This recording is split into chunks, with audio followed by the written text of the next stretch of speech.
¿Me escuchan? Si alguno... Ahí está. Bueno, buenísimo. Genial.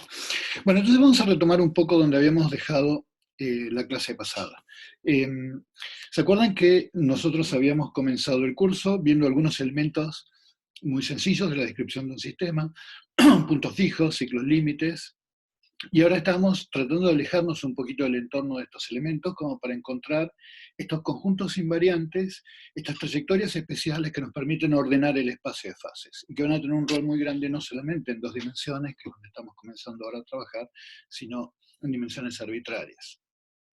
Y eran las variedades estables e inestables de estos conjuntos invariantes. Va a haber variedades estables e inestables de ciclos límites, pero empezamos con variedades estables e inestables de los puntos fijos. Entonces, para recordar un poquito, esto empezaba con este diagrama que habíamos visto al principio de la clase, donde tomamos una ecuación diferencial muy familiar, la del péndulo físico, identificamos los puntos sencillos, que eran los puntos fijos, el de pi y el de cero, y después se acuerdan que habíamos visto unas trayectorias especiales que en su momento me habían preguntado de dónde salían. Bueno, la aventura de la clase pasada fue un poco empezar a ver de dónde salían estos conjuntos.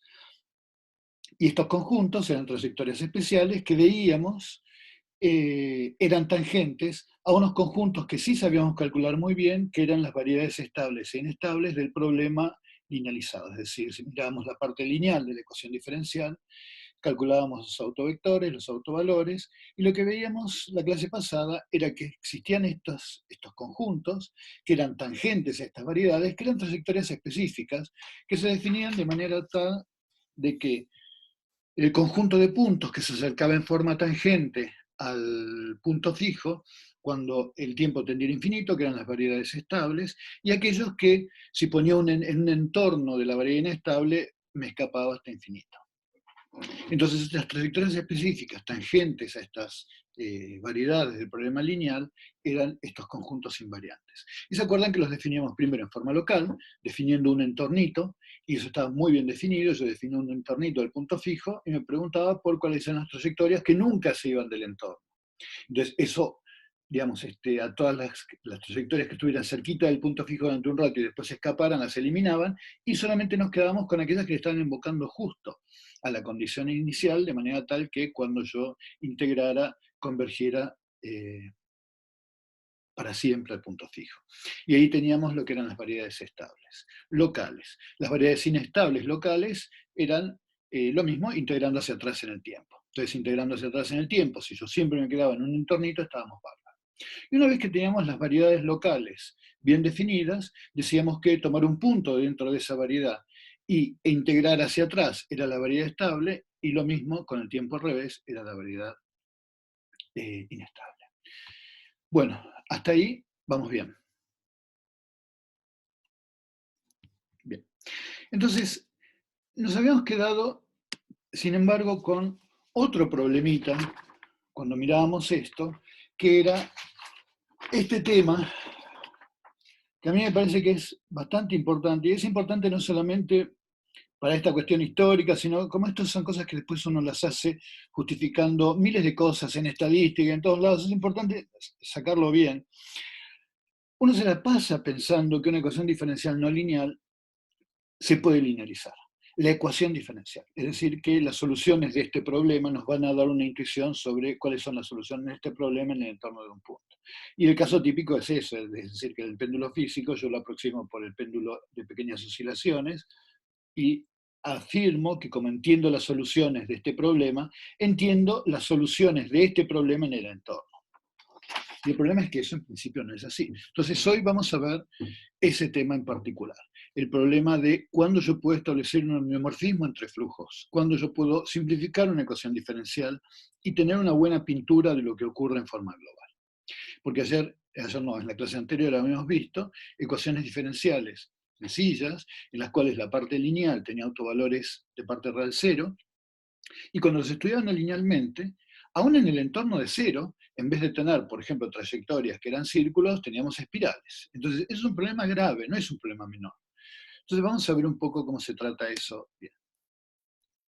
Entonces, vamos a empezar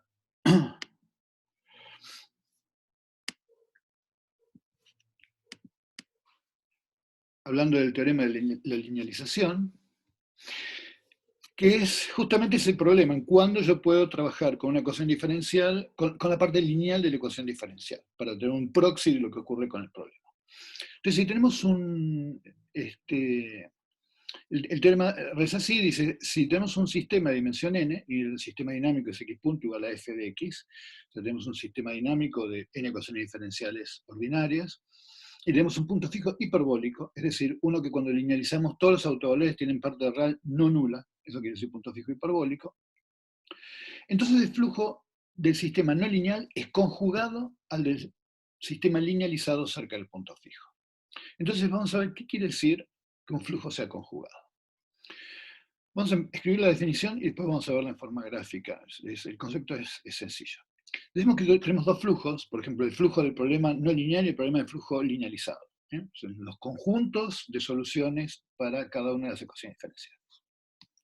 Entonces decimos que son conjugados si existe un homeomorfismo entre ellos, es decir, una función continua con inversa continua, tal que se cumple esto. Esta condición, vamos a leerla primero, vamos a ver qué quiere decir. Que si nosotros agarramos una condición inicial y la evolucionamos en el tiempo, ¿ok? Y después le aplicamos una transformación, es lo mismo que si nosotros transformamos la condición inicial y después lo hacemos evolucionar en el segundo flujo. Entonces, vamos a ver si hacemos, este esquemita es bastante claro. Yo tengo acá el espacio de fases del problema, por ejemplo, linealizado, y yo tengo acá un flujo que dice dentro de las variables de mi espacio, me dice, dada una condición inicial, a dónde voy a ir a parar. Déjeme poner el chat a todo esto porque cuando yo comparto me olvido de... Ahí está, vamos a poner acá el chat. Bueno, entonces, yo pongo una condición inicial y la dejo evolucionar. Ahora yo tengo el espacio de fases, pongamos que es otro, aunque sean las mismas variables, pero acá yo tengo definido el flujo 2. Por ejemplo, si este es el del problema no lineal, este es el del flujo linealizado. Entonces ahora yo lo que hago es transformo a través de esta transformación continua y con inversa continua a mi condición inicial y le evoluciono con el flujo número 2. Entonces voy a parar este punto.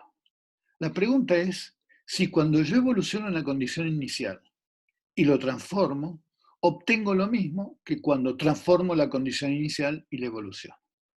Entonces, si eso lo puedo hacer con una transformación continua, con inversa continua, entonces los dos flujos son conjugados. ¿Y qué quiere decir? Y que son más o menos lo mismo. O sea, yo voy a poder encontrar una función continua con inversa continua, tal que a las trayectorias de una las lleva a las trayectorias del otro.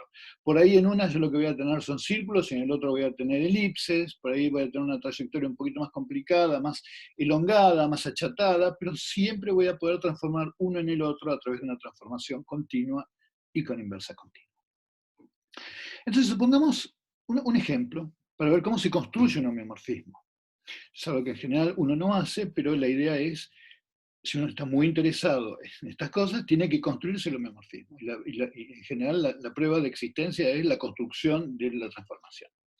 Pero entonces, por ejemplo, supongamos que tenemos dos sistemas lineales, muy fáciles. El primero, regido por un coeficiente lambda 1, por ejemplo, una expansión. Bueno, en principio vamos a decir un coeficiente lambda 1, no nos vamos a restringir. Y el segundo es un problema lineal que también viene regido por una ecuación diferencial en donde el crecimiento lineal viene dado a través del parámetro lambda 2. Entonces, vamos a poder decir que son flujos equivalentes en la medida en que construyamos un homeomorfismo que nos lleve el flujo de uno en el flujo de otro. Entonces, vamos a ver que si nosotros vamos a ver en qué condiciones nosotros podemos construir esto. Entonces vamos a definir la siguiente función. Vamos a definir la función h de x, que sea x a la lambda 2 sobre lambda 1, para x positivos, y para x negativos, menos el módulo de x de lambda 2 sobre lambda 1. ¿Okay? De manera tal que estoy analizando separadamente los x positivos de los x negativos. Entonces, esta es una transformación que es continua, Imagínense x al cubo, o sea, lambda 2 igual a 3 y lambda 1 igual a 1, x al cubo. Es una función continua con inversa continua. Y entonces fijémonos que si yo tomo h de phi1 de t de x0, es agarrar la condición inicial, que yo sé que evoluciona como x0 por e a la lambda 1t, y a esa le aplico el homeomorfismo. Es decir, a esa le aplico esta función h que definí acá arriba. Entonces lo que voy a tener es x0 a la lambda 2 sobre lambda 1 por e a la lambda 2t. ¿Está bien? Ahora bien, yo lo que sé es que phi2, cuando se lo aplico a algo que sea h de x0, lo que va a hacer es agarrar a mi h de x0 y hacerlo evolucionar con e a la lambda 2t. O sea que va a agarrar a h de x0, que es agarrar x0 y elevarlo a x2 sobre lambda 1, y multiplicarlo por e a la lambda 2t, que es la evolución temporal que rige al flujo phi2. Entonces yo lo que encuentro es que el h de el phi1 basado en x0 es lo mismo que el phi2 basado en h de x0. Ahora, esta transformación que nos permite hacer esto va a ser una función continua con inversa continua en la medida, o sea, este homomorfismo, esta función, va a andar bien. Pero va a ser continua y con inversa continua si lambda 2 y lambda 1 tienen el mismo signo. Por ejemplo, eso, si yo les digo que es x cubo. Entonces x cubo, si esto tiene el mismo signo, yo lo que tengo es que esta transformación en cero es continua y su inversa es continua. Ahora, si yo acá tuviera un 1 y un menos 1, o sea, uno tuviera un signo distinto que el otro, lo que tengo es una singularidad en cero. Voy a tener 1 sobre x. Entonces, la idea es que yo lo puedo hacer con una transformación continua esto, si los dos autovalores tienen el mismo signo. Y esto es muy intuitivo. Es decir, si yo tengo una cosa que se expande rápido, una cosa que se expande un poquito más lento, a mí no me calienta mucho, las dos cosas se están expandiendo.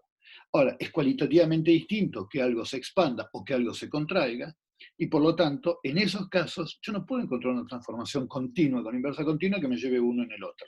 Son dos flujos que no son conjugados, no son mapeables uno en el otro, son otra cosa.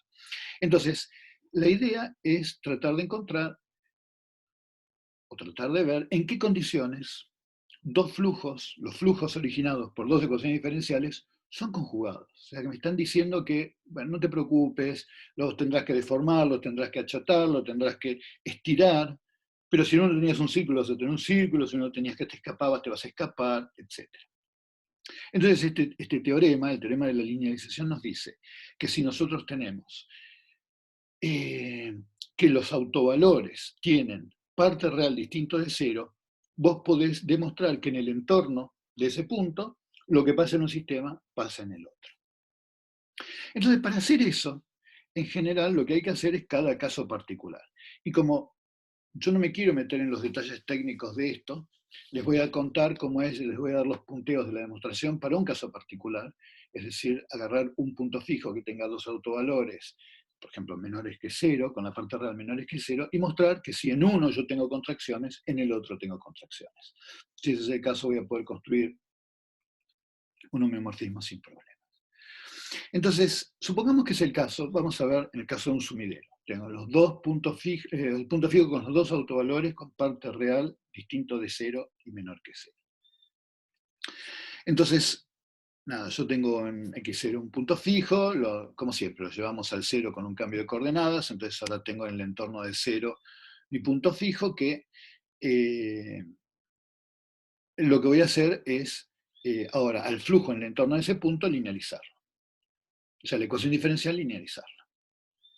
Entonces tengo esta variable i que me denota cuál es el apartamiento respecto de mi punto fijo, y la ecuación diferencial que rige el comportamiento de estas variables, que me dan los pequeños apartamientos respecto al cero, del punto x0, son regidas, las dinámicas son regidas por esta ecuación diferencial, donde el campo vector es el jacobiano del campo vector. Entonces, supongamos que tenemos dos autovalores negativos, con parte real menor que 0. Yo tengo que ser menos 3 y menos 1. Entonces tengo dos autovalores con parte real menor que 0. Y entonces yo sé que si hago un cambio de variables, lo que voy a tener es que la derivada de x respecto de t va a ser igual a menos lambda de x. Estas variables x e y están en las direcciones de los autovectores, para hacer las cosas sencillas. Yo voy a poder llevar esto a un campo vector que sea la derivada de x respecto de t igual a menos lambda por x, más una parte no lineal. Entonces estoy separando del campo vector lo que es la parte del jacobiano, y después tengo la parte no lineal. Este es el campo vector original, la ecuación diferencial original. Y acá lo que tengo es la derivada de y respecto de t igual a menos mu por i más una parte no lineal. Entonces de vuelta yo tengo un problema original, que es este que está acá, lo linealizo, me fijo cuáles son las direcciones estables e inestables de la parte lineal, uso eso como variables, y ahora escribo el problema original en términos de esas variables, y me queda entonces que la parte lineal es muy sencilla, porque la parte lineal por construcción tiene para la parte de la dirección con autovalor menos lambda, tiene este comportamiento, y para la parte, para la variable que está asociada a la dirección con autovalor menos mu, tengo esto que está acá. Estas son las partes no lineales, en lo que difiere la parte linealizada del campo vector original. Hago, por ejemplo, una expansión entre en el desarrollo de Taylor, todo lo que sea de un orden mayor que 1 lo mando acá. Entonces, estos dos H1 y H2 son cosas de orden 2. Si yo hago una expansión del campo vector, la parte lineal la separé, y todo lo que tenga un orden mayor que 2 lo mando al H1 y H2.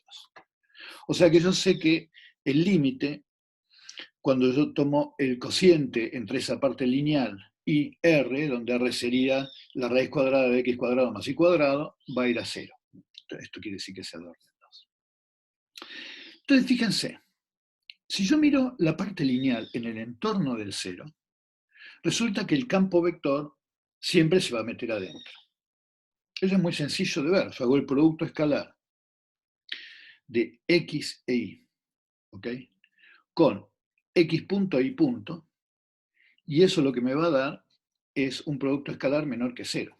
O sea, el campo vector siempre está apuntando hacia adentro. Yo hago un circulito, lo que estoy diciendo es esto, yo hago un circulito de radio R en mis variables x e y, y lo que me estoy preguntando es si el campo vector se mete hacia adentro o no. Entonces, si yo calculo el producto escalar de estos dos vectores y eso me da una cantidad menor que 0, quiere decir que lo que yo tengo es que el campo vector se está metiendo adentro. Porque si el campo vector me estuviera indicando que el flujo se escapa, yo lo que tendría es un campo vector que apunta hacia afuera del circulito, entonces hago el producto escalar de este vector con este y tengo un número mayor que 0. Entonces, si yo calculo el producto escalar entre R y el campo vector, que es lo que determina x punto e y punto, si yo tengo que esto es menor que 0, el flujo se está metiendo hacia adentro. ¿Bien? ¿Siguen hasta acá?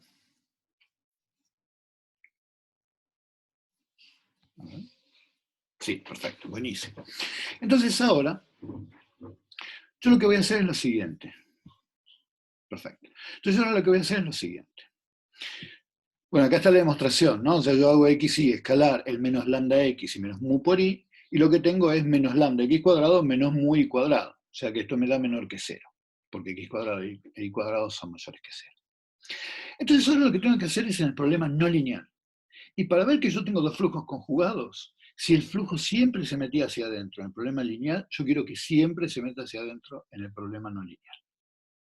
Entonces, yo ahora hago lo mismo, el x punto e y punto, el x y con las componentes del campo vector, pero ahora en vez de tomarlos con las componentes del campo vector lineal, lo que hago es tomo la ecuación diferencial original. Bánquenme un segundito que voy a cerrar acá esta cortina.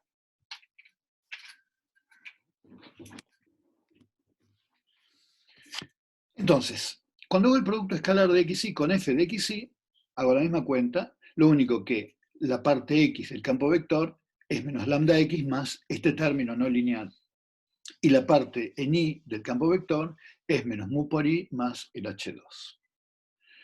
Hago el producto escalar y reagrupo. Y lo que tengo es un término que va como mu por x cuadrado más y cuadrado, y un término que va como mu menos lambda por x cuadrado, x por h1 e y por h2. Simplemente hago la distributiva.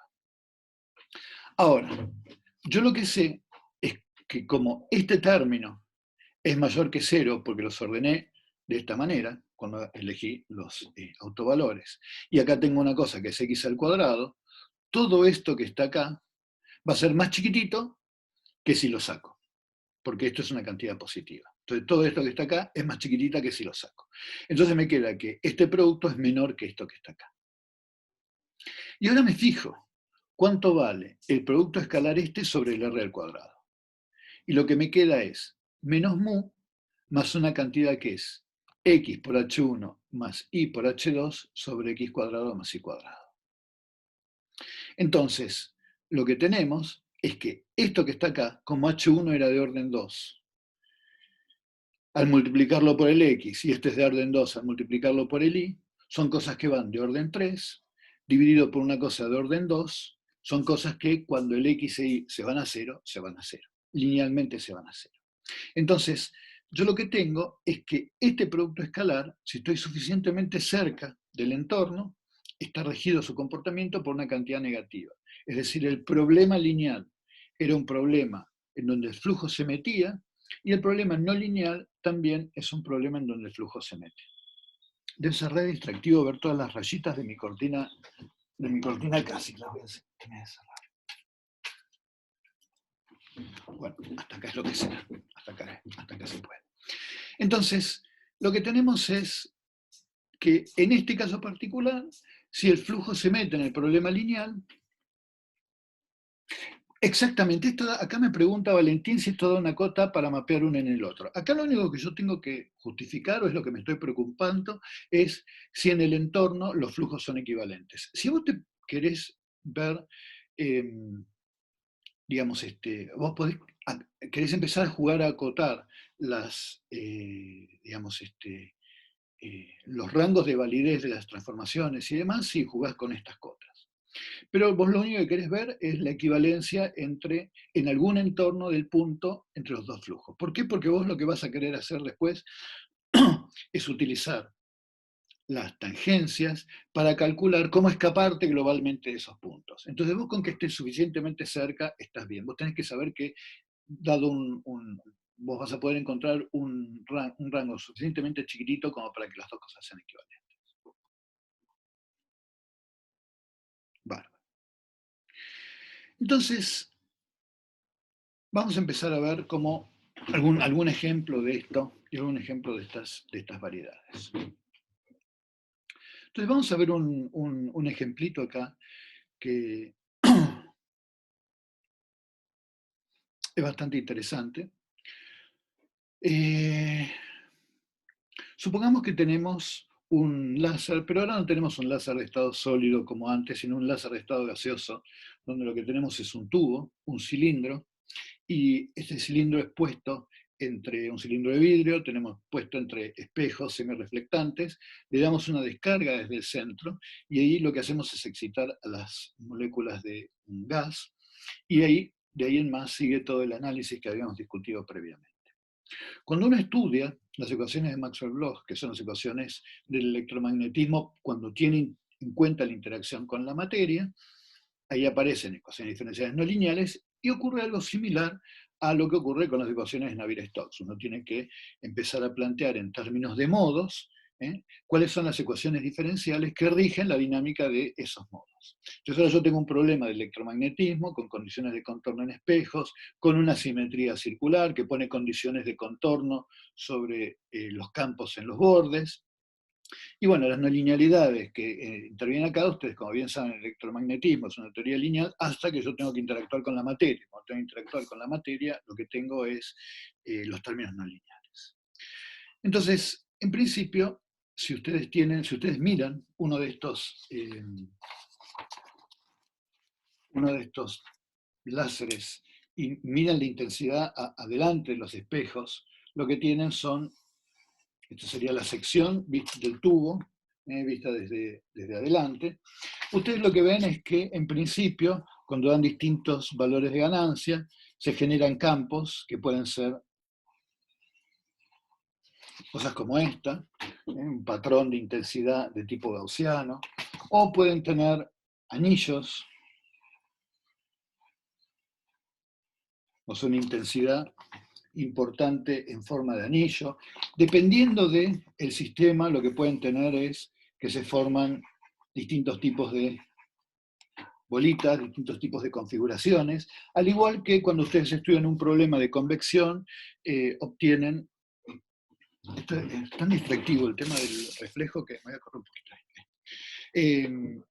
Que ustedes lo que tienen es, así como cuando hacen un problema convectivo, tienen la estructura de rollitos que visto desde arriba pueden verse como bolitas. Imagínense que están haciendo una sopa de municiones, el ejemplo que a mí me gusta, y ustedes tienen que se organizan en conjuntos de bolitas.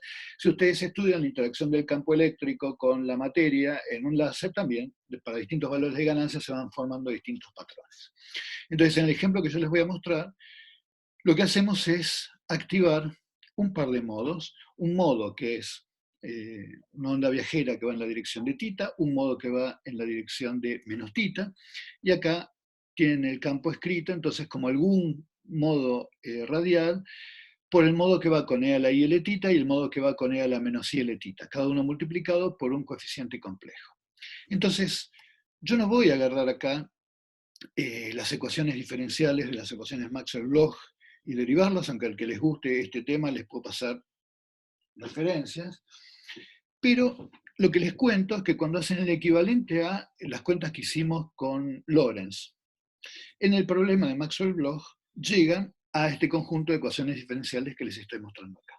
Como lo que quiero hacer es mostrarles el problema de variedades y puntos fijos y no derivar estas ecuaciones, me la van a tener que creer porque no las quiero derivar. Pero la lógica es exactamente la misma. Ustedes ponen un conjunto de modos, lo meten en ecuaciones diferenciales a derivadas parciales, como hizo Lorentz en las ecuaciones Navier-Stokes, o como hicimos en el ejemplo anterior, el día que les di la clase especial sobre ejemplos, en la ecuación diferencial unidimensional, y se preocupan por cuáles son las ecuaciones diferenciales para las amplitudes de cada uno de esos modos.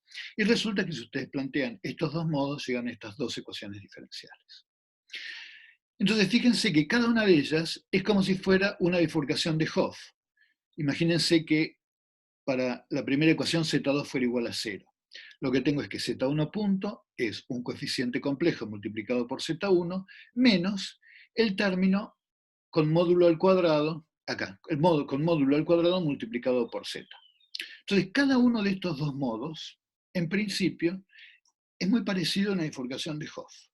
Pero se prenden los dos juntos y entonces en la ecuación diferencial de Z1 también aparece Z2 y en la ecuación diferencial de Z2 también aparece Z1. Dicho sea de paso, el hecho de que las ecuaciones tengan esta pinta es algo que vamos a ver en detalle cuando veamos bifurcaciones en presencia de simetrías.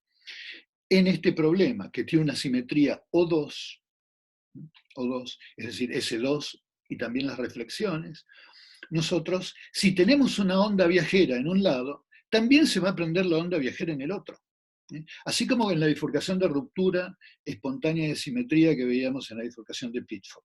Si la tarjeta de crédito se movía hacia la izquierda, también se movía hacia la derecha, entonces, en este problema que tiene una simetría circular, si yo prendo la onda viajera hacia la izquierda, también se prende la onda viajera a la derecha. O sea, la idea de que si yo tengo... una simetría O2. Ok. Entonces la simetría O2 es la simetría del círculo. Vamos a hacer un super premier de simetrías. Suponete que yo tengo un triángulo. Suponete que yo tengo un triángulo. Este triángulo tiene una simetría que son las rotaciones discretas.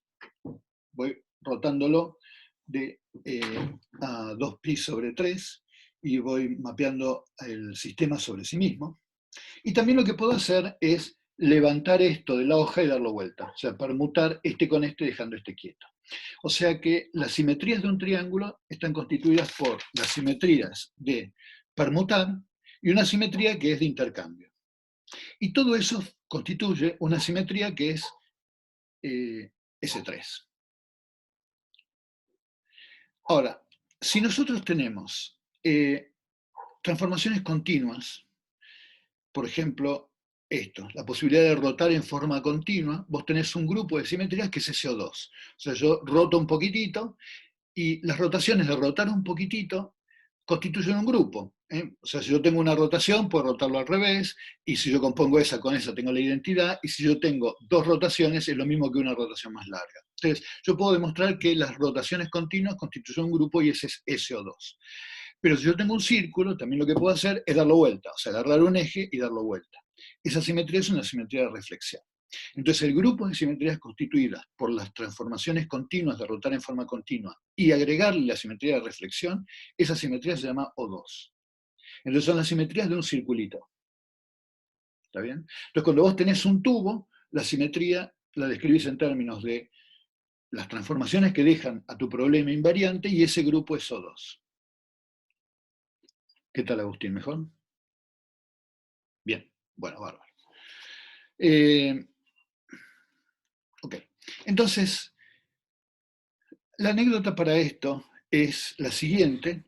Yo cuando tenga, y vamos a dedicarle toda una clase especial a bifurcaciones en presencia de simetrías, porque es un tema hermosísimo, hermosísimo. Las simetrías nos ayudan y nos complican la vida un montón, y es re importante que ustedes entiendan cómo se llevan las simetrías con las no linealidades, pero esta ecuación diferencial, que por ahora es anecdótica, yo se las podría haber tirado diciendo que es cualquier cosa, porque no es lo que nos vamos a concentrar hoy. Lo que sí quiero que les quede claro es que proveniendo de un sistema con simetrías es que yo tengo dos ecuaciones diferenciales en donde si yo intercambio el índice de una por la otra, recupero las mismas ecuaciones como conjunto. ¿Okay? Y en este caso particular, porque uno está describiendo, fíjense, si yo mato Z2, lo que estoy describiendo son las transformaciones que cuando yo les meto una frecuencia van a ser las ondas viajeras en una dirección. ¿Bien? Si les meto solamente este término, voy a tener las ondas viajeras en la otra dirección. Y si les meto los dos, lo que voy a tener son ondas estacionarias.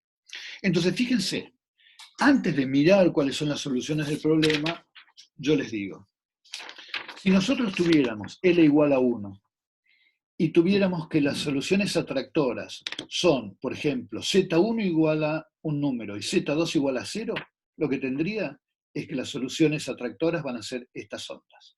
Lo mismo si Z1 fuera igual a 1 y Z2 fuera, Z1 fuera igual a 0 y Z2 fuera distinto de 0. Voy a tener la onda estacionaria. En un caso la onda va a estar yendo en una dirección y en la otra en la otra. Pero vista en promedio, lo voy a ver como un manchoncito. Ahora, si Z1 y Z2 están activos, el punto fijo de tener los dos iguales es distinto de 0, lo que voy a tener son ondas estacionarias. Entonces, ¿cuáles son los puntos fijos estables e inestables acá? Me van a dar la diferencia entre, estando los mismos modos prendidos, entre si voy a tener estas soluciones o estas. ¿Está bien? Entonces, vamos a estas ecuaciones diferenciales y separamos a la parte a z en un módulo y una fase. Y entonces nos quedan para los módulos estas ecuaciones que están acá. Y para las fases simplemente phi punto igual a omega. Al haber tomado A como reales, lo que tenemos es que la parte de la fase queda simplemente omega. Y la parte radial queda esto que está acá. ¿Alguien tiene problemas en cómo se haría el paso entre estas ecuaciones con Z y estas ecuaciones con R y con phi? ¿Alguien quiere que las haga un poquito más en detalle? Todo bien, ¿no es cierto? Que no sean tímidos los que quisieran que lo haga, porque no... Ahí está, Rosario Sánchez. Perfecto. Entonces, mira, Rosario, lo hago, es súper fácil. Tomemos la primera. Tenés que Z1 punto es igual a sigma más sigma omega por Z1 menos A, lo escribo acá, Z1 módulo al cuadrado más 2 Z2 al cuadrado por Z1. Esta ecuación diferencial. Ahora lo que vamos a escribir es a Z como ρ por E a la I phi. Entonces, si Z es igual, Z1 es igual a ρ1 por E a la I phi, la parte más difícil de esto es decir que la derivada de Z1 respecto de t es igual a. Hago regla de la cadena. La derivada de ρ1 respecto de t por E a la I phi, el primer término,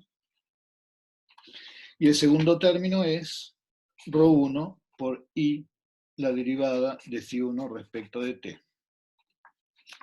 Es el segundo término.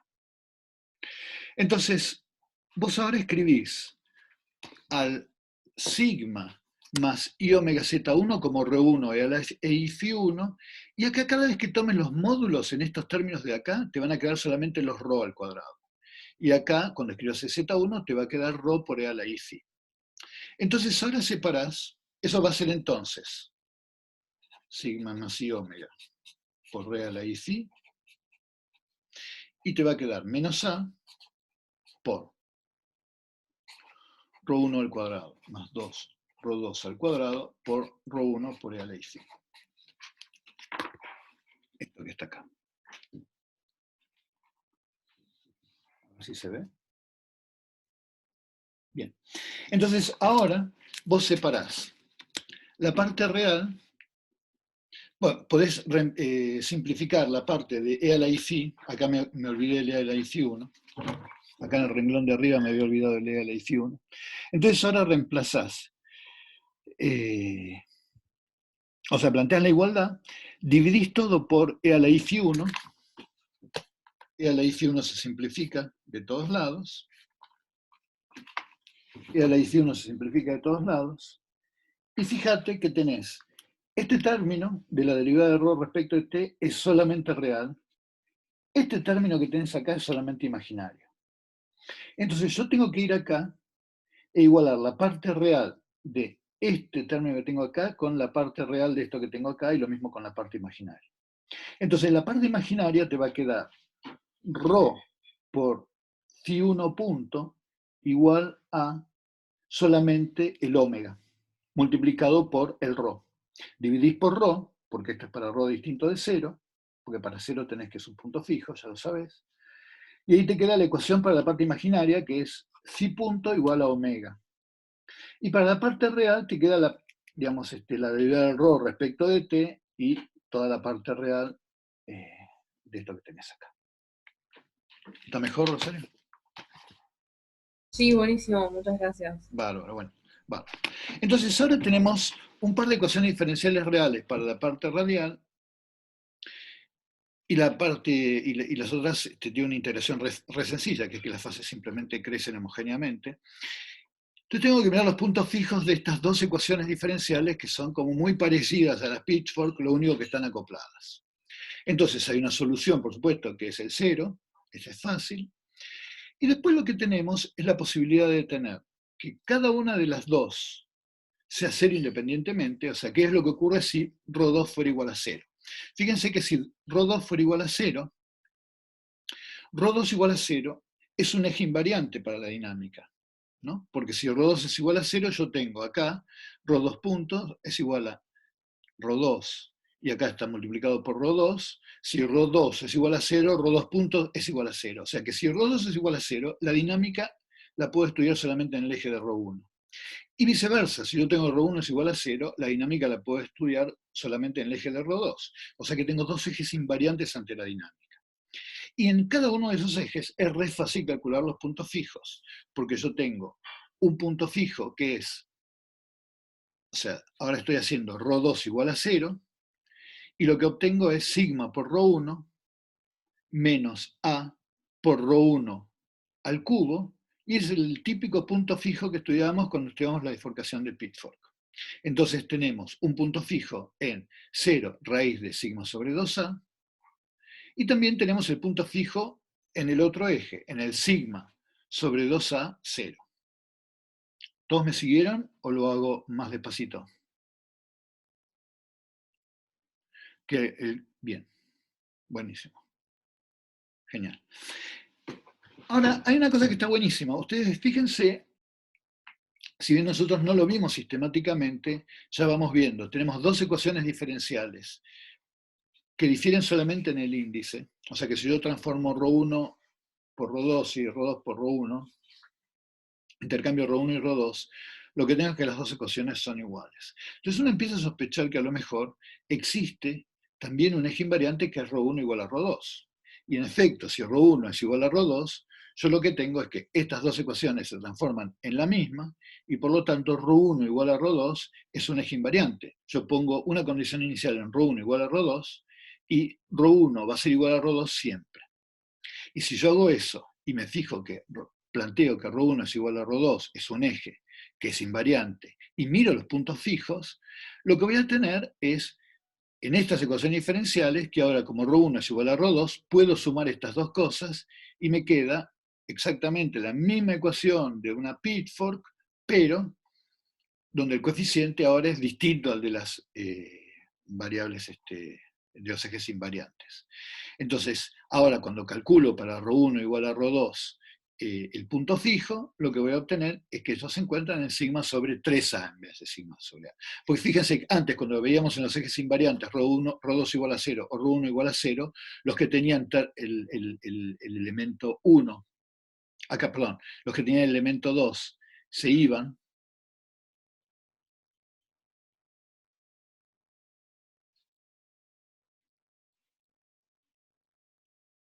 Si ρ2 es igual a 0, en el ρ1 me queda esto que está acá. Ese 2 está, no es que está raro, está mal este 2. Ahí está, gracias Valentín. No es que está raro, está mal. Fíjense que acá este 2 está mal porque, fíjense, si yo quiero calcular en el eje de ρ2 igual a 0, o sea, en el eje ρ1, yo lo que tengo que hacer es este término igual a 0, y si este término es igual a 0, los ceros del campo vector van a estar dadas por sigma ρ1 menos a ρ1 al cubo igual a 0, o sea, sigma sobre a raíz cuadrada. Lo mismo para el otro. Y cuando yo tengo ρ1 igual a ρ2, lo que tengo es que este coeficiente es igual a 3 y por lo tanto acá divido por 3. ¿Estamos todos de acuerdo ahora? Buenísimo, genial. Entonces, ahora uno puede, esto vamos a tener que corregirlo.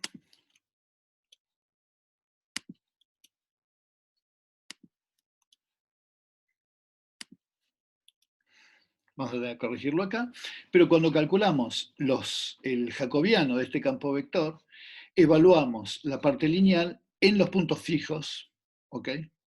Y lo que tenemos es una matriz que es, bueno, dependiendo de dónde, si estamos mirando en cada punto fijo, es cerca del 0. Esto es súper fácil porque cerca del 0, aunque los números estuvieran mal, entonces lo que tenemos es que cerca del 0 todo esto se hace 0, esto se hace 0, esto se hace 0 y todo esto se hace 0. Y lo que tenemos es que el punto fijo en el 0 tiene dos autovalores que son sigma, lo cual tiene sentido. Tiene sentido en varias cosas. Primero, tiene sentido que en cada uno de los ejes sean repulsores, porque fíjense que en la ecuación diferencial lo que tenemos es que cada uno de los ejes está asociado en su parte lineal con el autovalor sigma. Hasta ahí no hay ningún problema. Y además, nada, la simetría del problema se refleja en la simetría del campo vector.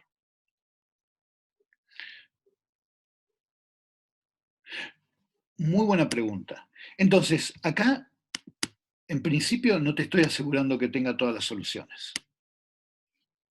¿Ok?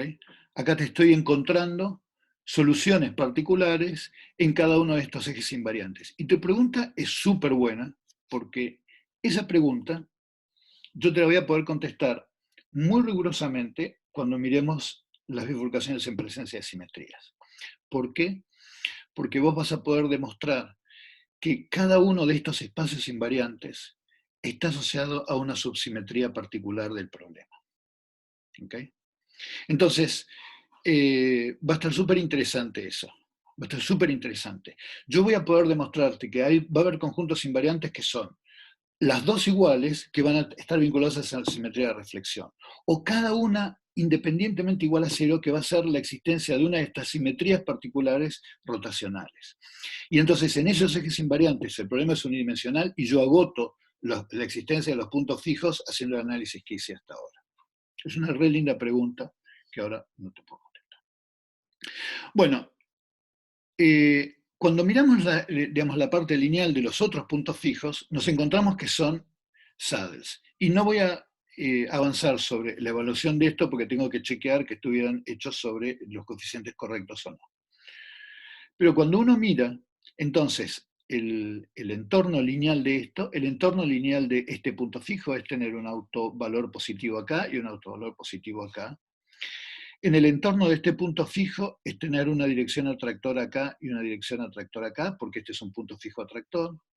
Acá es exactamente lo mismo. Y acá lo que tenemos es una ensilladura. Sobre el sigma sobre 3A, este está bien calculado, así que el campo vector ese no va a tener ningún problema. El jacobiano evaluado en esto, resulta que da esto que está acá.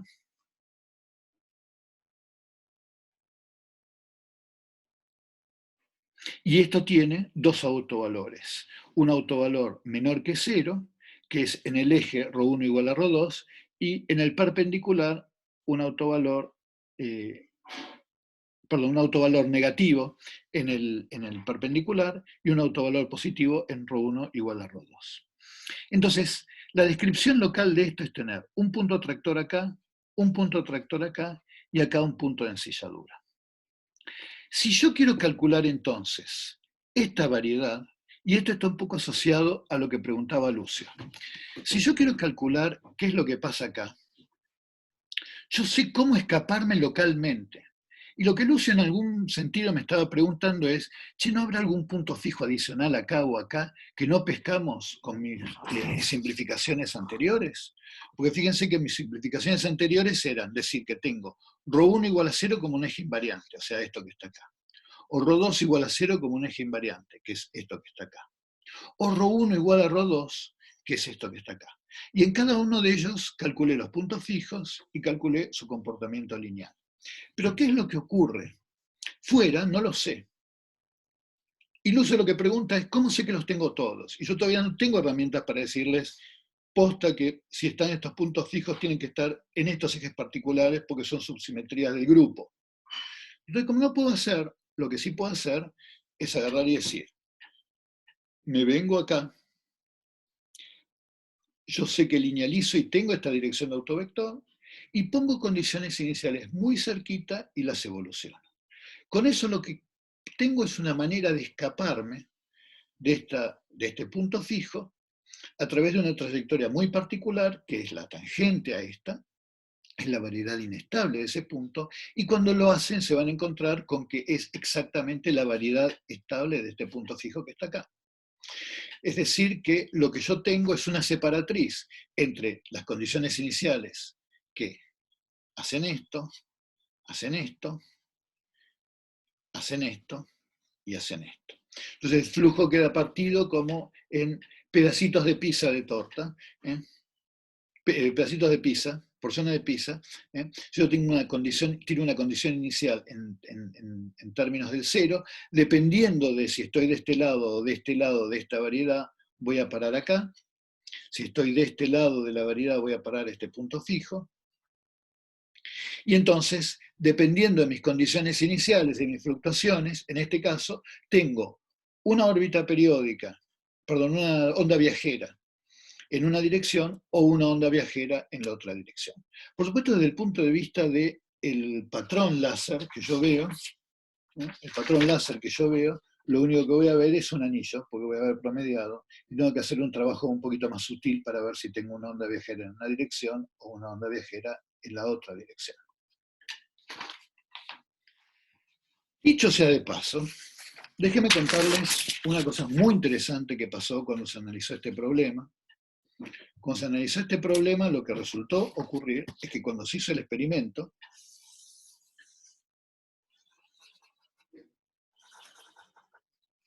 curiosamente, dio este problema. Y cuando dio este problema, la gente se volvió loca, porque las ecuaciones de Maxwell-Bloch son ecuaciones muy establecidas, no es una cosa súper sofisticada, hay infinita confianza construida sobre esto, y mucha gente tuvo enormes problemas para entender por qué era que se veía una onda estacionaria en vez de una onda viajera. A ver, antes de seguir con la historia, voy a ver cuál es la pregunta acá de Lucio.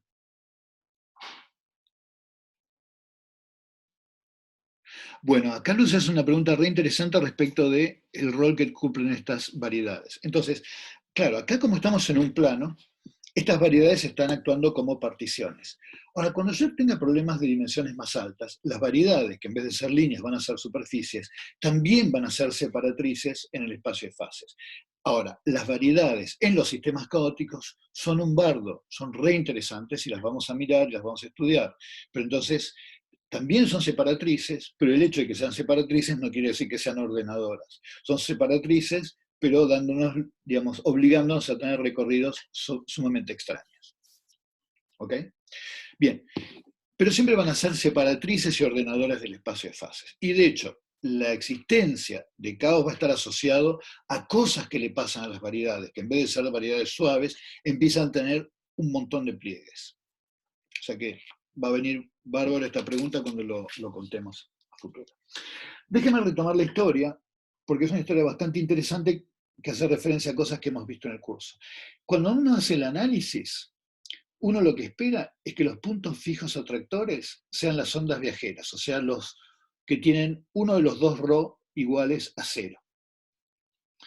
Ahora, cuando uno mira el patrón que se forma una onda estacionaria.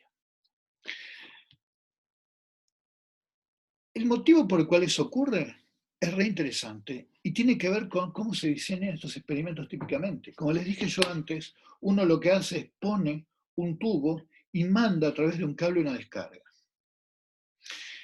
Y acá nos pasa lo mismo, lo único que a la gente le costó verlo, pero nos pasa lo mismo que con la tarjeta de crédito que está en la billetera, que va acompañando siempre a la pierna del pantalón y por lo tanto tiene sistemáticamente un doblez. Este problema, que en principio tiene una simetría, que es la simetría O2, que involucra las simetrías continuas y las simetrías de reflexión, cuando yo meto sobre el cilindro un cable, como no lo meto exactamente en el eje, en realidad lo que estoy haciendo es definiendo un plano. Imagínense un cilindro y en vez de un eje en el medio, un eje que esté torcidito. Yo tengo el tubo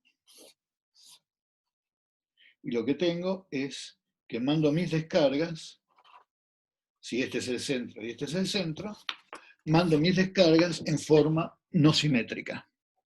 Entonces, esto constituye ahora un plano, que es donde está este eje, un plano, y a mi simetría, de la simetría O2, que es la simetría que estaba constituida por las continuas y las de reflexiones, a las simetrías estas continuas las hace bolsa, y lo único que me queda es una simetría de reflexión. Entonces las ecuaciones diferenciales, al igual que cuando nosotros mirábamos la bifurcación de Pitford imperfectas, van a tener que tener un término. Si yo miro las ecuaciones originales, estas que están acá, estoy compartiendo pantalla, ¿no? Sí, ahí está. Estas que están acá van a tener que tener un término que rompa la simetría de la simetría continua, que es esta simetría de E a la IC.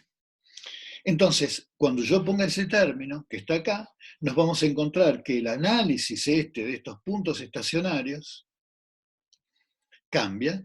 Estos puntos van a dejar de existir, es decir, no van a estar sobre estos ejes, van a ir acercándose a este punto que está acá, y lo que vamos a tener es que una bifurcación de Pitford inversa hace que estos puntos colisionen con este, y la onda estacionaria, en vez de ser inestable, pasa a ser estable.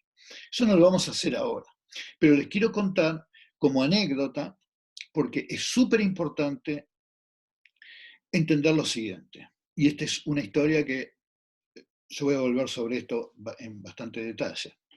Cuando uno hace física, típicamente está interesado en los mecanismos más sencillos compatibles con un fenómeno.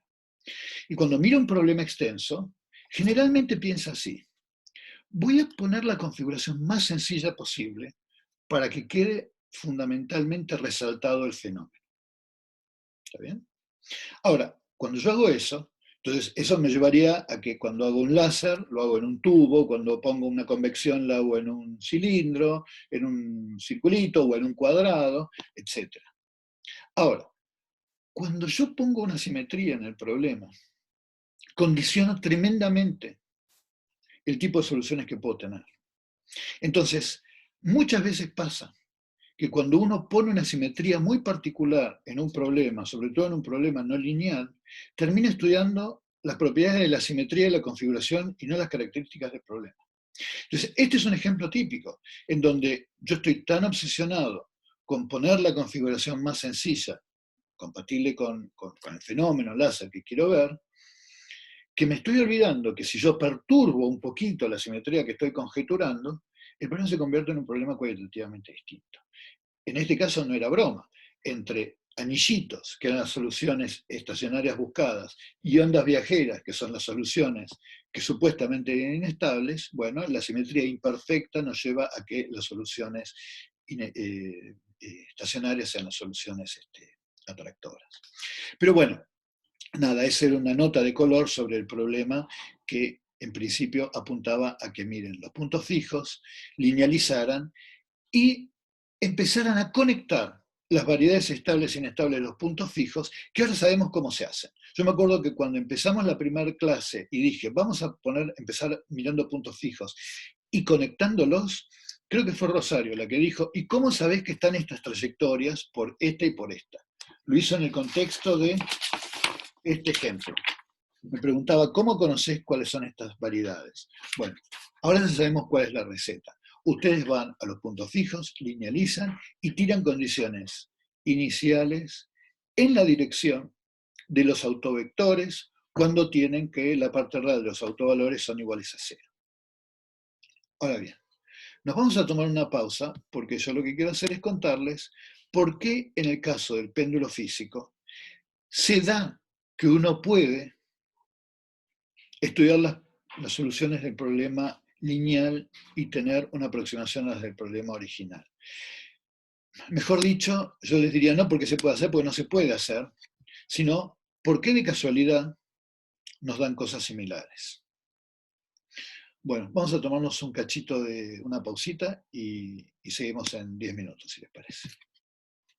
¿Alguna pregunta antes de cortar? ¿Vamos bien? Buenísimo. Genial. Bueno, gente, nos tomamos una... Bárbaro, me alegro. También me alegro de ver un montón, somos 43, impresionante, récord. No nos estamos escapando, me parece que el hecho el hecho de que estemos encerrados en la cuarentena nos hace todos tremendamente responsables, pero me pone súper contento. Bueno, gente, vamos a tomarnos un ratito y nos vemos en 10 minutitos.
Bueno, vamos a arrancar entonces de nuevo. ¿Estamos acá? Ahí está, genial, gracias Débora, buenísimo. Entonces vamos a mirar el problema este famoso de por qué tenemos soluciones periódicas en el péndulo físico. Porque lo que creo que ya nos quedó claro es que el hecho de que sobrevivan esas órbitas periódicas cuando tomo la ecuación diferencial no lineal no es obvio. Hemos visto varios ejemplos la clase pasada, dos ejemplos la clase pasada, en el cual si la parte lineal tenía autovalores con parte real nula, el término no lineal mandaba, y teníamos cosas cualitativamente distintas. Por ejemplo, soluciones que linealizadas nos daban ciclos, y en el problema completo nos daban espirales. Y un ciclo no es mapeable en espiral. Un ciclo es mapeable en una elipse, un ciclo es mapeable en una elipse muy finita, un ciclo es mapeable en una trayectoria cerrada deformada, pero no en una espiral. Entonces vamos a mirar qué es lo que pasa con el famoso péndulo físico. Entonces, en el caso del péndulo físico, lo que tenemos es que en el origen tenemos, por supuesto, cuando nosotros linealizamos acá, autovalores imaginarios. La parte del jacobiano queda 0, 1, menos 1, 0, esto lo hemos hecho varias veces. Entonces el origen es un centro. ¿Por qué no destruye la no linealidad estas órbitas periódicas que encontraríamos en el sistema lineal? Y la respuesta está en que el sistema es conservativo. Fíjense, si nosotros escribimos nuestra ecuación diferencial así, ¿no? La derivada segunda de tita respecto de t dos veces más seno de tita es la derivada respecto de tita, o sea, esto es igual a 0, entonces multiplicamos por la derivada de tita respecto de t, y a esto lo podemos escribir, esto sigue siendo 0, por supuesto, y esto lo podemos escribir como la derivada respecto de tita de un medio de tita punto al cuadrado menos coseno de tita. Entonces es algo que hacemos habitualmente en mecánica, ¿no?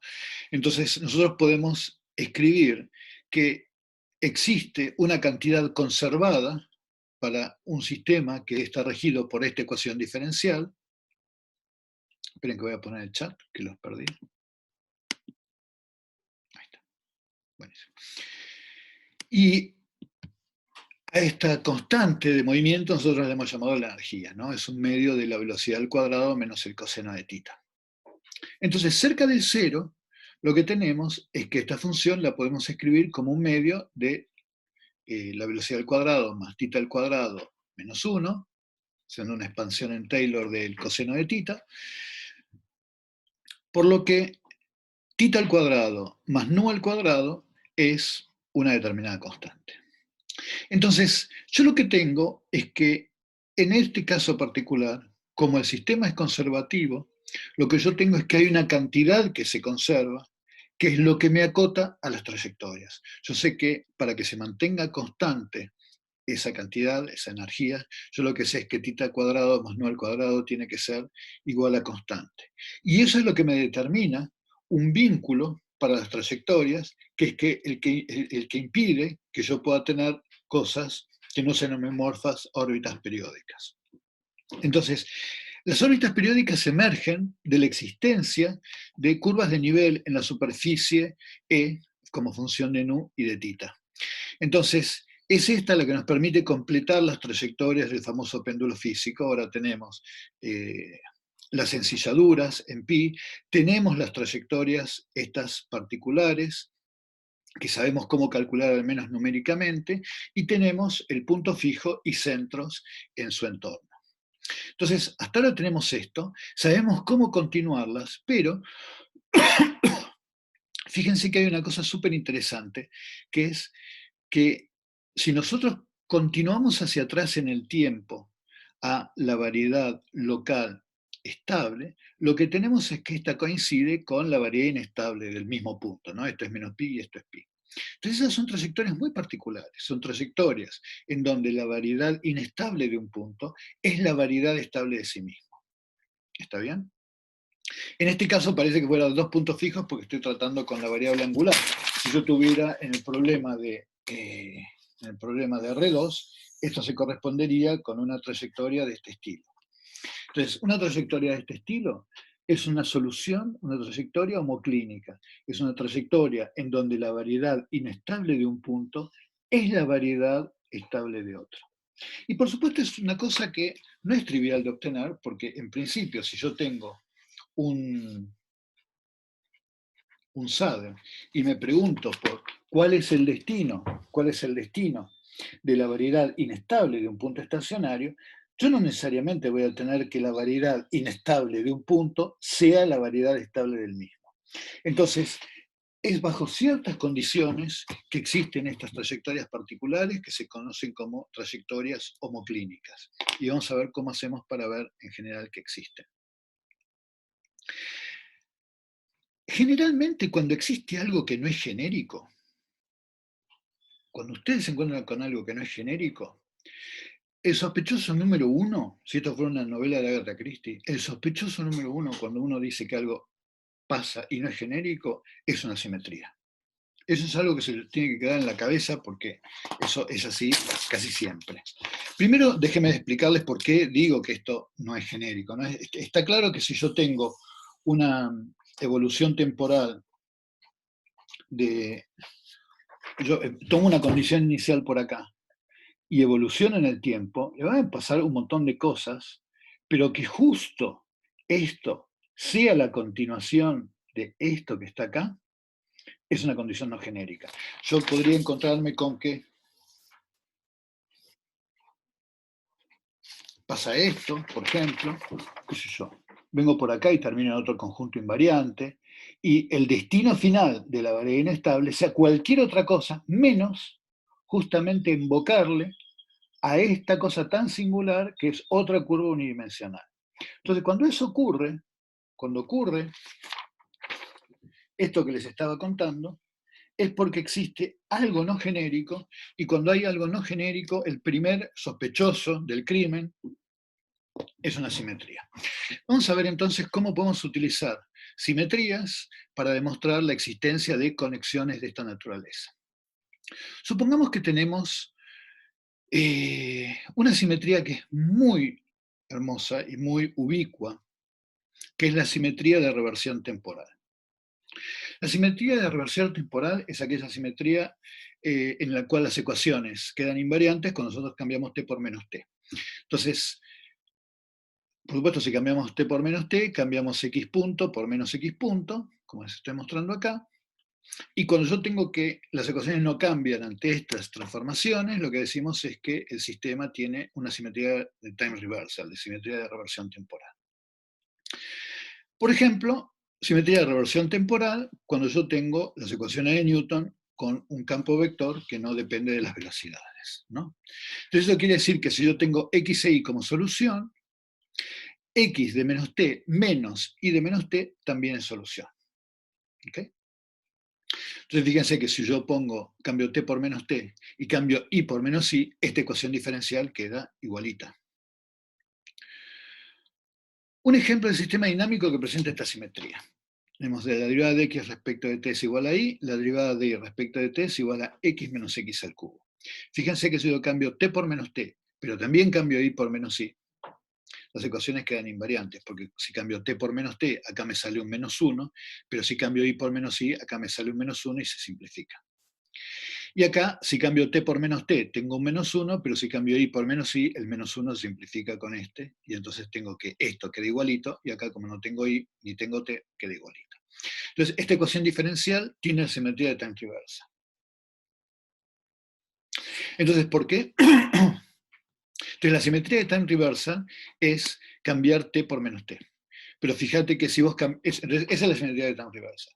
Pero si vos tenés que cambiar t por menos t, estoy preguntando a Lucio, fíjate que cuando vos tomás la derivada de x respecto de t, esto se te transforma en menos la derivada de x respecto de t.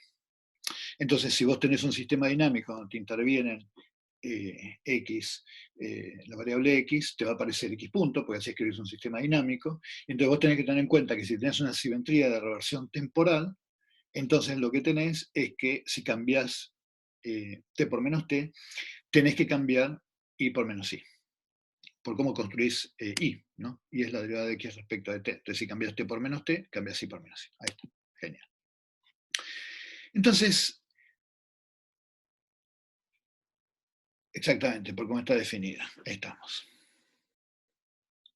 Entonces, supongamos que queremos mirar cómo es el flujo de este problema.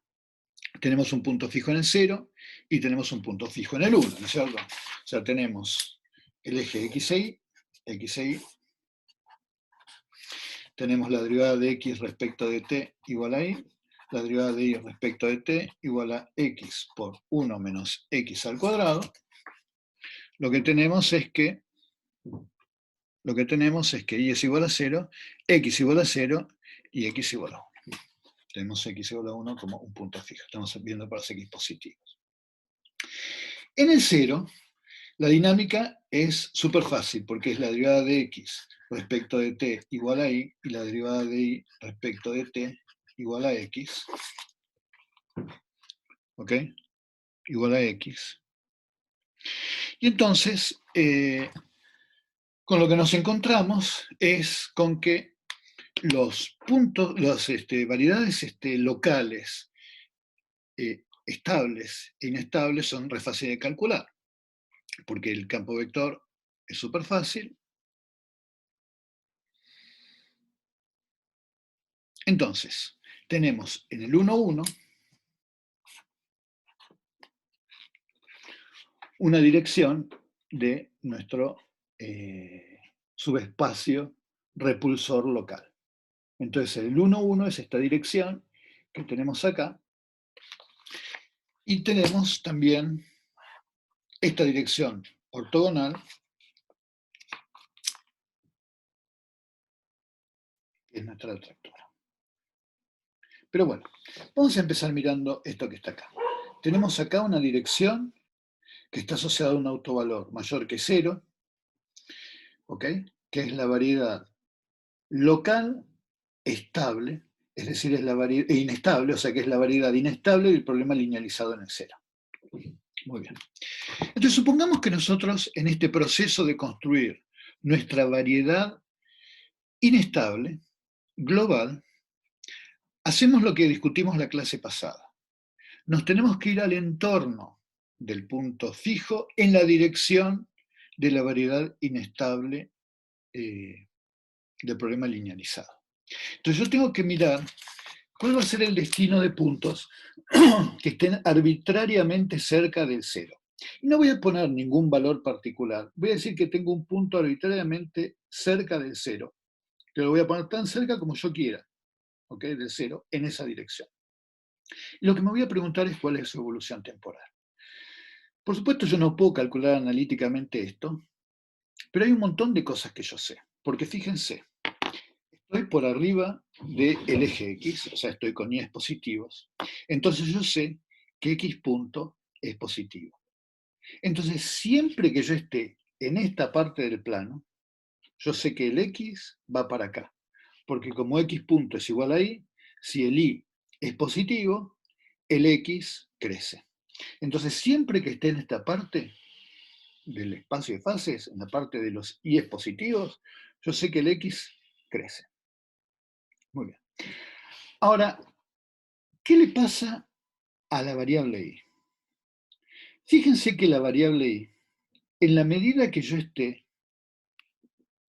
a la izquierda del 1, lo que va a hacer es que si yo estoy a la izquierda del 1, Y punto va a ser ¿cómo? Va a ser positivo. Entonces yo sé que esto, que empezaba súper cerquita del 0, tan cerquita como yo quiera, va a evolucionar por acá, haciendo vaya a saber uno qué, salvo que hasta que yo llegue al 1, sé que el Y tiene que crecer y sé que el X tiene que crecer. Ahora, cuando yo llego acá, con lo que me voy a encontrar es que el Y no crece más. Fíjense que 1 menos 1 al cubo es 0, o sea que el Y punto es igual a 0. El X tiene que seguir creciendo, pero como ahora yo tengo que los X son mayores que 1, el término cúbico le gana al término lineal y por lo tanto el Y empieza a decrecer. Así que yo no sé exactamente cómo, pero yo sé que esto tiene que crecer un poquito y decrecer. Y finalmente se va a tener que encontrar con el eje. No le queda otra, porque el X siempre está creciendo, por lo tanto, el X siempre va a ser tal que el X menos X cubo va a ser negativo, o sea que el i está decreciendo, porque ya pasé el 1. Entonces, en algún momento, esto va a tener que tocar al eje. Entonces, yo no sé dónde exactamente, pero yo sé que tengo una trayectoria. Primero sube y después baja. ¿Está bien? Ahora, como yo tengo que existe una simetría de reversión temporal, yo sé que si cambio t por menos t e i por menos i, ¿ok? Yo lo que sé es que voy a tener una curva que también es solución. Entonces lo que hago es hacer la reflexión de i por menos i con x tal cual como está, y hago la reflexión y cambio t por menos t. O sea que en vez de ir en esta dirección, tengo que ir en esta dirección. Entonces, el pedacito de arriba sé que existe por la pinta de la ecuación diferencial y por el hecho de que como estoy tirando condiciones iniciales en la dirección de la variedad invariante, sé que estoy seguro en algún i mayor que 0 y que converjo al punto porque lo tomé así, ¿no? O sea, si yo converjo hacia atrás en el punto, converjo acá porque por definición lo estuve tomando como un punto literalmente cerca. Entonces yo sé por construcción que esta trayectoria va a ser la variedad inestable de este punto fijo. Entonces sé que va primero a crecer, después va a decrecer y se va a encontrar con este punto. Pero como la ecuación diferencial tiene la simetría de cambiar t por menos t e i por menos i, si dejo a x como está y cambio i por menos i, y el tiempo lo cambio, entonces lo que yo tengo es que si esto era una solución, esto que está acá es una solución. Entonces ahora yo tengo un conjunto de puntos en donde sé que soy tangente a la variedad local y me engancho volviendo al punto estacionario. Entonces esta es una trayectoria en la cual la variedad inestable de un punto fijo es la variedad estable de un punto fijo. Y es la variedad estable de un punto fijo porque cuando t tiende a infinito se acerca acá y se acerca tangente a quién? Se acerca tangente a la variedad estable del punto. Se acerca tangente al 1 menos 1.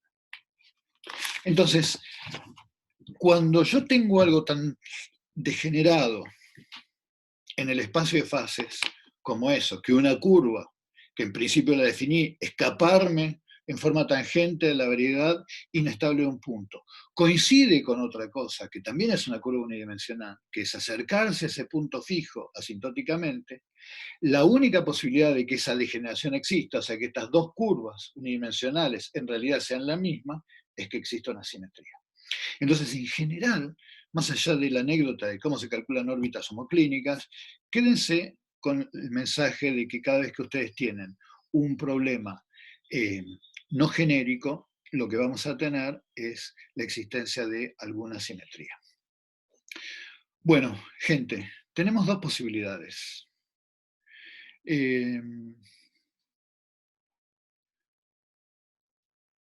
A ver, déjenme hablar un poquitito de las referencias comentadas ya que estamos acá. Entonces, al separar el espacio de fases en regiones, las variedades invariantes se ordenan al mismo, reduciendo la cantidad de condiciones iniciales cuyas trayectorias deben estudiarse para mirar al sistema. Eso posta es una cosa que me gustaría que también les quede claro. ¿Por qué tomarse el trabajo de calcular variedades? Porque de vuelta, si las variedades parten al espacio de fases en conjuntos, porque son trayectorias y por lo tanto no son atravesables, en general les condiciona el número de condiciones iniciales que tienen que tirar como para que tenga sentido y hacerse una idea del diagrama completo en espacio de fases. Sobre cómo se calculan, este libro, el Wiggins, que es este que decía que es la versión un poco más pedagógica del Guggenheim y Holmes, es muy bueno. Sobre toda la parte de homeomorfismos, para la gente que le gusta demostrar para los distintos casos, yo hice solamente para el sumidero, que la dinámica en el entorno de un punto con autovalores menores que cero era equivalente para el problema no lineal. Si lo quieren extender para los otros casos, el Hirsch, Mail y Devani es un lindísimo libro. El ejemplo del láser está discutido en Solari, Natielo y Mindlin. Si a alguien les interesa los papers sobre eso, también se los puedo pasar.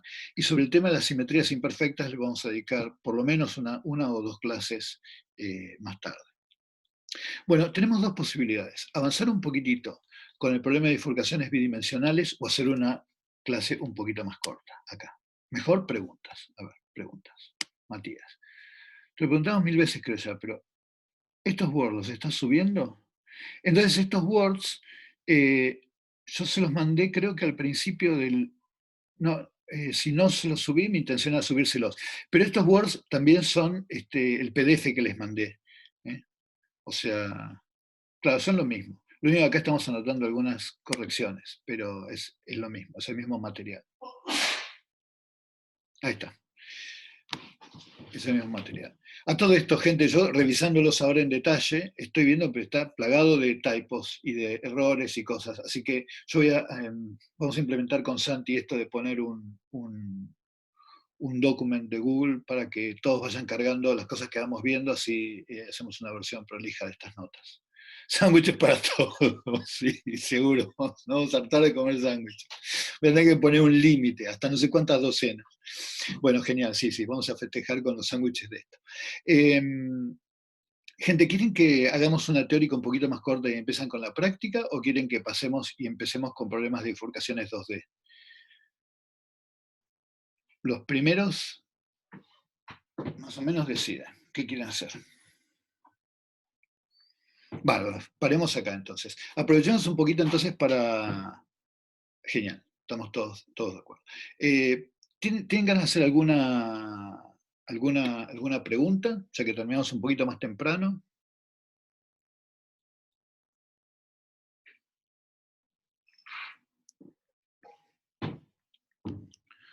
Bueno, espero que tengan pocas preguntas porque las clases son claras y prístinas y no porque están recontra perdidos y perdidas. Pero como no les veo la cara, no lo sé. No lo sé. Bueno, vamos a esperar por lo mejor. ¿Qué temas estudian en el laboratorio de sistemas dinámicos? Bueno, perfecto. ¿Qué temas estudian en los sistemas dinámicos? Bueno, un montón. Entonces, a ver, vamos a ver si... En el laboratorio de sistemas dinámicos, lo que podríamos hacer algún día es contarles temas en donde veamos aplicaciones concretas sobre esto. Pero, por ejemplo, a ver, déjenme, si tengo algo súper a mano, les muestro.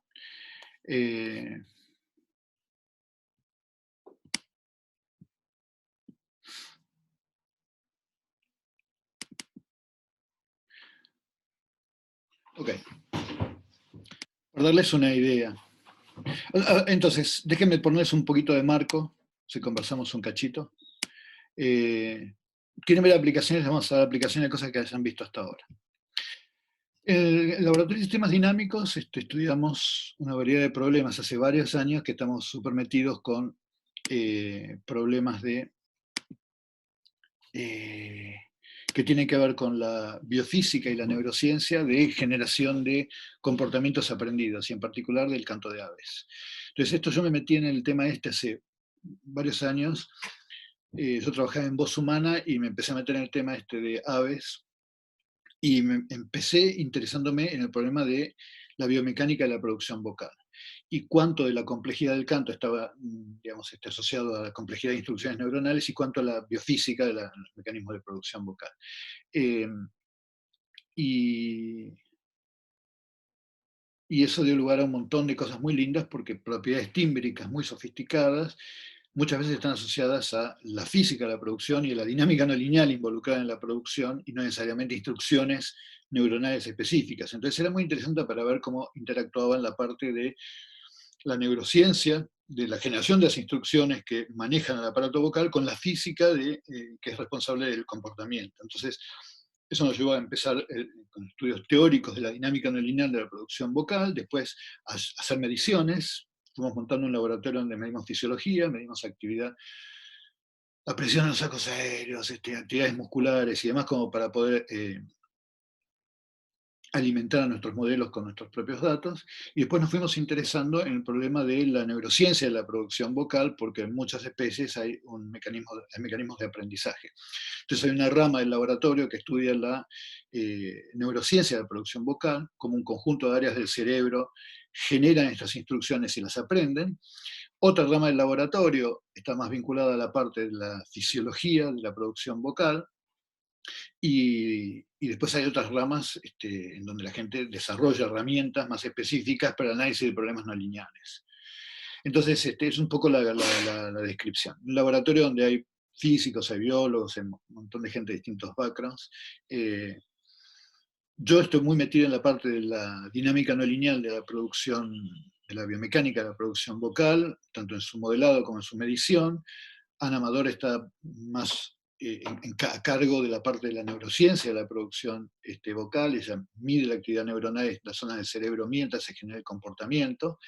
Y bueno, es un poco una caricatura. Pero para hablar de cosas súper vinculadas a la práctica, nosotros hace muy poquito sacamos un trabajo en Physical Review Letters, que si quieren el resumen divulgativo está en unas notas que salieron en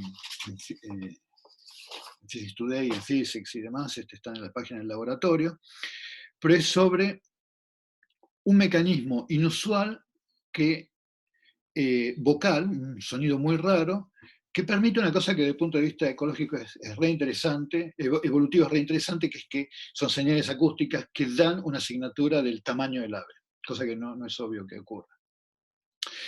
No importa, el tema es, ahora les muestro el ave, porque tiene un canto súper bizarro, a ver si lo tengo a mano. Vamos a empezar de esta manera mejor. A ver si lo tengo a mano.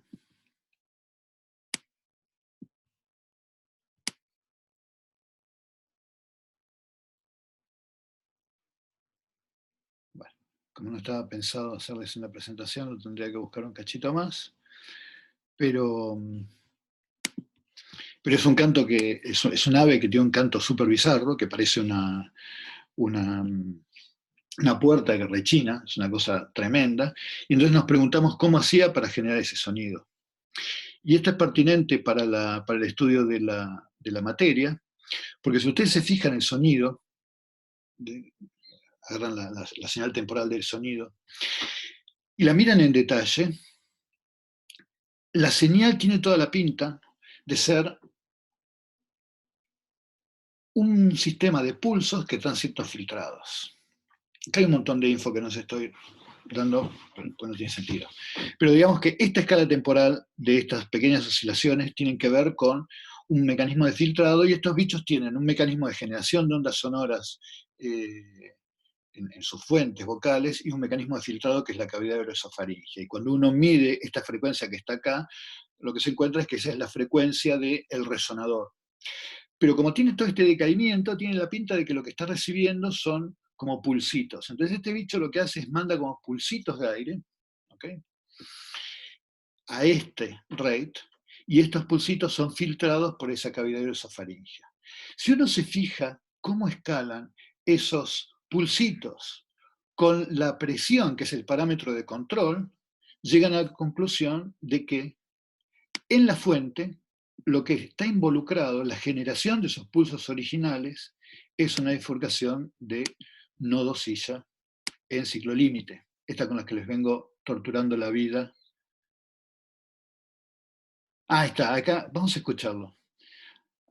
Vamos a escucharlo todos juntos, de paso. A ver si puedo hacer esto.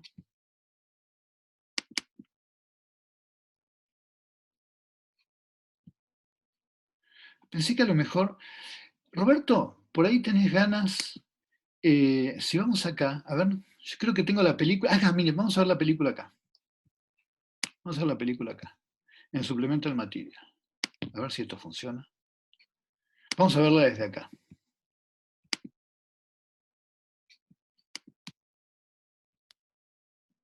Ah, no, tendré que tener la suscripción. Qué macana. Bueno, después les prometo traerles la película ya. Entonces, la anécdota de esto, si la están escuchando, este sonido tan bizarro, es que en la fuente sonora lo que tenemos es que la dinámica de las oscilaciones nace con este tipo de bifurcación. Entonces, yo acá podría haber hecho lo que en otros trabajos he hecho, de agarrar y preguntarme por la biomecánica de la producción y poner los parámetros del sistema físico en detalle, o puedo agarrar y decir, yo sé que por las características de este sistema, cómo escala la frecuencia con el parámetro de control, por el hecho de que nacen con amplitud finita y demás, decir, propongo para la fuente un mecanismo dinámico que sé que tiene la bifurcación que yo quiero. Entonces acá hay un ejemplo concreto, súper concreto, de algo que salió en Physical Review Letters hace un mes, de cómo uno se ahorra infinito trabajo describiendo una parte del sistema físico mediante una bifurcación. ¿Se entiende? O sea, se entiende la filosofía de ese asunto. Entonces, una vez que uno tiene esto, después filtra la señal y con las características del filtrado, este es el modelado de la señal sonora. O sea, este sería el sonido sintético asociado al sonido experimental. Después está bastante simpático porque el hecho de que estas oscilaciones básicamente lo que tengan sea una asignatura tan fuerte del filtrado, estas bandas, acá lo que estamos haciendo es mirando el contenido espectral de la señal, ¿no? Entonces en función del tiempo, el contenido espectral de la señal. Entonces la frecuencia fundamental es súper bajita, están en el orden de los cientos de los hertz, pero están siendo filtradas por esta cavidad que es del orden de los kilohertz. Y esta cavidad, el bicho no la controla. Esta es una de estas especies que no aprenden y tienen muy poco control sobre ciertas partes de su sistema vocal. Y por lo tanto, esto que está acá es una asignatura del filtrado. El filtrado es una propiedad anatómica. Entonces, otra de las cosas que nosotros hicimos en este trabajo es hacer un argumento de escala. Si nosotros sabemos que el resonador acá abajo tiene una frecuencia, que es la frecuencia del resonador de Helmholtz, esto hace la cuentita, esto es la acústica de física 2, escala entonces de una manera específica con el tamaño del animal. Entonces uno sabe que si el animal, sus escalas lineales, escalan de determinada manera, la frecuencia tiene que escalar de determinada manera. Entonces la frecuencia, si yo hago un factor de escala sobre los parámetros lineales del problema, lo que hace es escalar de la siguiente manera. O sea, si yo tengo un crecimiento del 10% del bicho, la frecuencia relativa, o sea, esa frecuencia del filtrado, baja un 10%. Entonces después lo que hicimos es una cosa súper divertida. Nosotros fuimos al campo a buscar esta especie, entonces nos fuimos ahí, nos metimos en el barro, fuimos ahí a buscar esta especie. Es impresionante escuchar este bicho en vivo, es muy divertido, porque yo te digo, es un bicho rarísimo. Pero claro, nosotros necesitamos ver que se satisfacía esta función de escala, necesitábamos ver animales de distinto tamaño y ver que con el tamaño escalearan las frecuencias como nosotros decíamos. Entonces acá la lógica del problema era, tenemos unas oscilaciones que son de tipo pulsátil muy violentas, generadas por una bifurcación de nodo silla en ciclo límite, primera clase o segunda de dinámica no lineal, que están siendo filtradas por un sistema lineal. Los factores de escala del filtro nos indican que si el bicho es grande, canta más grave. Pero anda a capturarte un montón de Filotoma rutila, que es una aventura encontrarte uno. Entonces lo que hicimos es ir al Museo Bernardino Rivadavia y por un lado vimos en una colección de animales capturados de acá a Bolivia cuánto medían los fémurs de esos animalitos. Y acá tenemos, el tarso. Acá lo que tenemos es cómo escala. En función de la altitud del lugar donde se capturé el animal, la longitud del tarso. O sea, uno mira un huesito y con eso tengo una idea de cuál es el tamaño, el crecimiento lineal del animal. Y entonces después lo que hicimos fue ir a Senocanto, que es de donde están buscando ustedes las cosas, ahí por lo que estoy viendo, y en Senocanto la gente, pero miles de aficionados cada vez que ven especies, las graban, las fotografían y las suben a la red, son repositorios globales. Entonces nosotros fuimos siguiendo cantos de acá hasta Bolivia.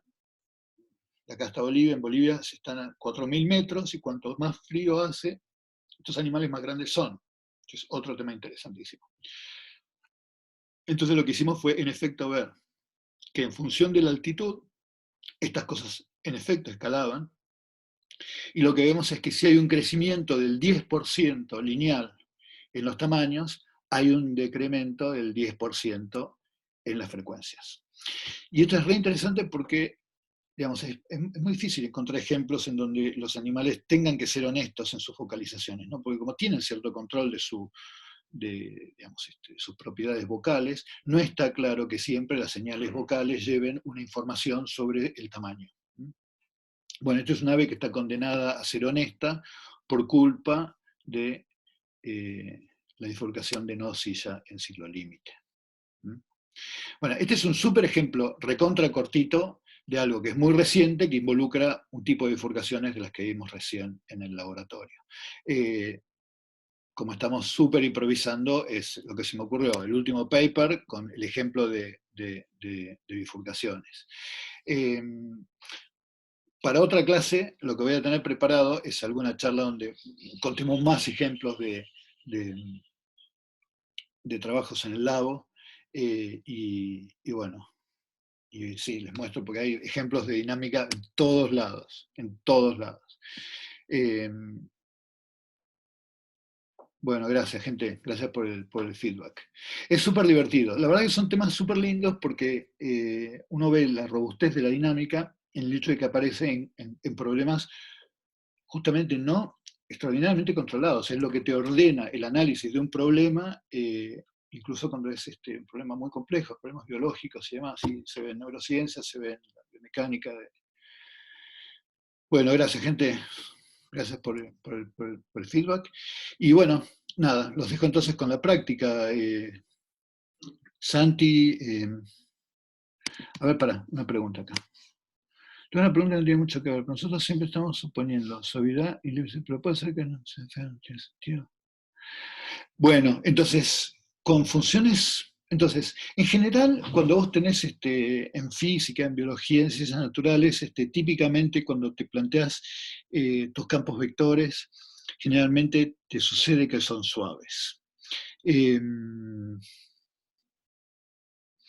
Vos tenés que convencerme de que tenés un campo vector horrible, donde horrible quiere decir que no sea suave, que no sea Lipschitz, etcétera, como para discutir ahí cómo se procedería.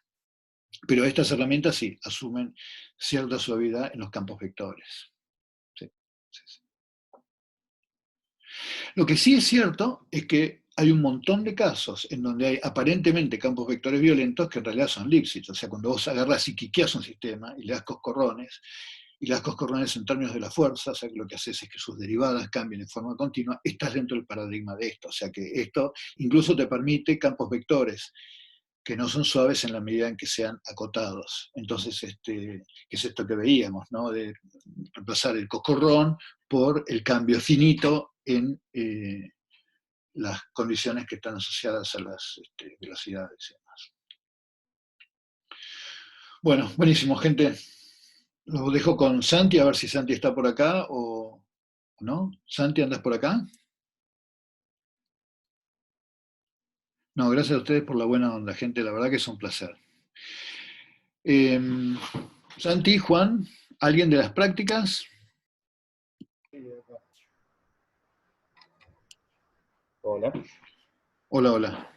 ¿Juan? Sí. Ah, entonces para que... ¿Te dejaron a cargo, Juan? Sí, Santi estaba, no sé qué andará, pero... Bueno, bárbaro. ¿Cómo viene la práctica hoy? Y hoy va a dar Santi de vuelta y va a hacer algunos ya no lineales, con retrato de fases y algo en compu. Pero bueno, quedamos para consultas, no sé a qué hora pensaba arrancar, pero pongámosle media hora y nos consultas hasta entonces.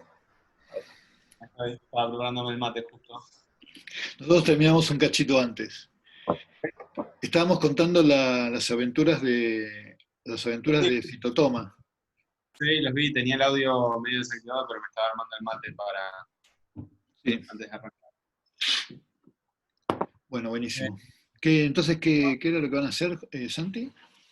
Hoy vamos a hacer, nosotros veníamos haciendo retratos de fases lineales en 2D, y hicimos integración numérica la clase anterior, y hoy vamos a hacer retratos de fases de sistemas no lineales en 2D. Bárbaro. Vamos a hacer un caso completo, que estamos todavía en la guía 3, la guía de flujos 2D. Copado, genial. Escúchame, lo que nosotros todavía no empezamos, que vamos a empezar la clase viene, es bifurcaciones 2D. Está bien, porque nosotros eso lo vamos a empezar la semana que viene, el miércoles. Bueno, genial, espectacular. Bueno, entonces pará, ya me estoy acordando. Te tengo que hacer host. Sí, muy bien. Dejar de grabar. Tengo que stop. Entonces, stop video. Pará.